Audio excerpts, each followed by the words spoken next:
ભરૂચમાં લાંબા વિરામ બાદ મેઘરાજાએ ધમાકેદાર એન્ટ્રી કરી છે। ધોધમાર વરસાદ વરસતા શહેરના અનેક વિસ્તારોમાં પાણી ભરાયા હતા।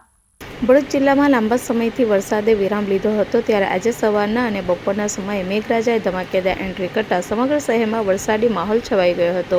બપોરના સમયે અચાનક ધોધમાર વરસાદ શરૂ થતાં રસ્તાઓ પર દોડધામ મચી હતી અને જનજીવન પર તેની અસર જોવા મળી હતી। લાંબા વિરામ બાદ વરસેલા વરસાદને કારણે વાતાવરણમાં ઠંડક પ્રસરી ગઈ હતી। જોકે અચાનક શરૂ થયેલા વરસાદના કારણે વાહન ચાલકોને રાહદારીઓને મુશ્કેલીનો સામનો કરવો પડ્યો હતો।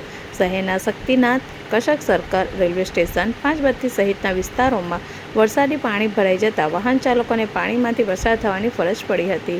ભરૂચમાં લાંબા વિરામ બાદ થયેલા વરસાદથી એક તરફ લોકોને ગરમીમાંથી રાહત મળી હતી, તો બીજી તરફ શહેરના કેટલાક વિસ્તારોમાં પાણી ભરાવાની સમસ્યાએ પાલિકાની વરસાદી પાણીના નિકાલની વ્યવસ્થાની પોલ પણ ખોલી હતી। વિડીયો જર્નલિસ્ટ વિરેન્દ્ર પાટીલ સાથે સત્ય ટીવી ન્યૂઝ, ભરૂચ।